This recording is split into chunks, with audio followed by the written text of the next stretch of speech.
दोस्तों मैं doctor Sumit Srivastava Life Bliss इस वीडियो में बात करूंगा एक बहुत ही कॉमन डेफिशिएंसी के बारे में जिसे कहा जाता है विटामिन D3 डेफिशिएंसी।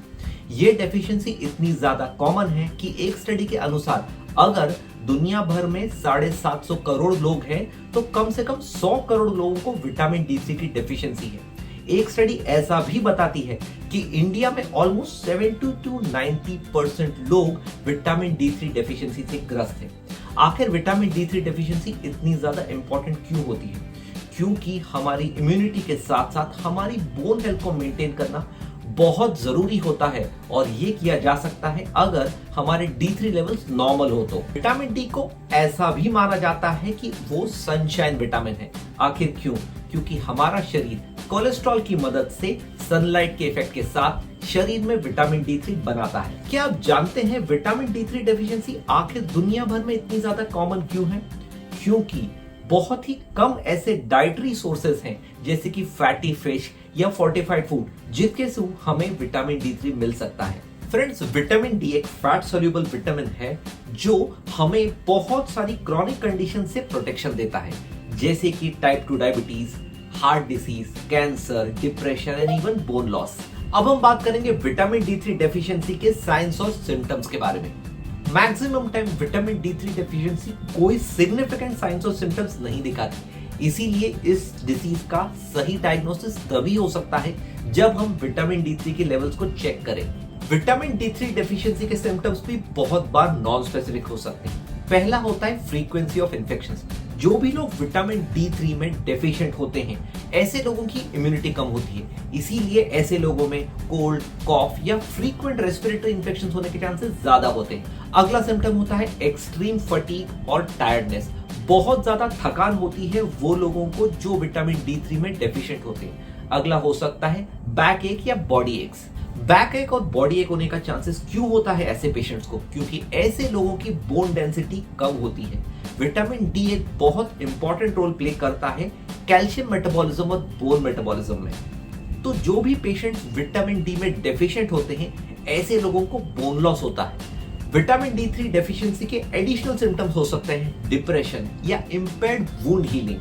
जो भी लोग विटामिन D3 में डेफिशिएंट होते हैं ऐसे लोगों के जख्म बहुत बार सही टाइम पे सही तरीके से नहीं भर पाते। एडिशनली विटामिन D3 की डेफिशिएंसी दिखा सकती है हेयर लॉस, मसल एक्स और ओबेसिटी या वेट गेन। जान लेते हैं विटामिन D3 के नॉर्मल लेवल्स बॉडी में कितने होते हैं। जब भी लेवल्स 30 नैनोग्राम पर ml से ज्यादा होते हैं तो वो नॉर्मल कैटेगरी में होते हैं। 20 to 30 होता है बॉर्डर लाइन जोन, लेकिन जो भी लोग 20 लेवल से कम होते हैं वो विटामिन D3 डेफिशिएंसी कैटेगरी में रखे जाते हैं। जान लेते हैं विटामिन D3 की डेफिशिएंसी के लिए कौन से प्रीडिस्पोजिंग फैक्टर्स होते हैं, जिसका मतलब है ऐसी कौन सी कंडीशंस होती हैं जिनकी वजह से लोगों को विटामिन D3 डेफिशिएंसी होने के चांसेस ज्यादा होते हैं। वो लोग जिनकी उम्र ज्यादा है, वो लोग जिनकी स्किन डार्क है और वो लोग जिनका वजन ज्यादा है, ऐसे लोगों में विटामिन D3 डेफिशिएंसी कॉमनली देखी जाती है। उसी के साथ साथ वो लोग जो मोस्ट ऑफ द टाइम्स घर पे या इंडोर्स ही रहते हैं, वो लोग जो नाइट शिफ्ट करते हैं और वो कैटेगरी के लोग जिन्हें किडनी या लिवर की बीमारी होती है, ऐसे लोगों में भी D3 डेफिशिएंसी कॉमनली देखी जाती है। कुछ गैस्ट्रोइंटेस्टाइनल इश्यूज होते हैं जिसमें विटामिन डी सही मात्रा में बॉडी में एब्जॉर्ब नहीं हो पाता, जैसे कि वो पेशेंट जिन्हें क्रॉन्स डिसीज या सीलिएक डिसीज है या वो पेशेंट जिन्होंने गैस्ट्रिक बाईपास सर्जरी की है। जानेंगे विटामिन D3 डेफिशिएंसी को आखिर कैसे ठीक किया जाता है। जैसा कि मैंने वीडियो के फर्स्ट पार्ट में बताया था, sunlight is the major source of vitamin D. तो हम डॉक्टर्स सभी पेशेंट्स जो विटामिन D3 डेफिशिएंसी के हैं उन्हें कहते हैं कि आप सुबह 10 से 1 के बीच में कम से कम 15 से 20 मिनट का सनलाइट एक्सपोजर अपनी बॉडी को अवश्य दें। नेक्स्ट होता है ओरल ट्रीटमेंट।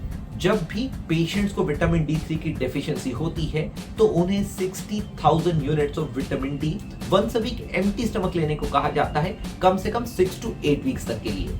कुछ रेयर पेशेंट्स होते हैं जिन्हें ओरल सप्लीमेंट देने के बाद विटामिन D3 डेफिशिएंसी परसिस्टेंट होती है। ऐसे लोगों में कभी कभी इंजेक्टेबल सप्लीमेंट लेने की सलाह दी जाती है। तो आपको बहुत जरूरी है ये समझना कि बताए गए सिम्टम्स अगर आपको हैं तो आपको आपके विटामिन D3 के लेवल्स डेफिनेटली चेक करा लेना चाहिए और आपके डॉक्टर के पास जाके उसका अप्रोप्रिएट ट्रीटमेंट लेना चाहिए।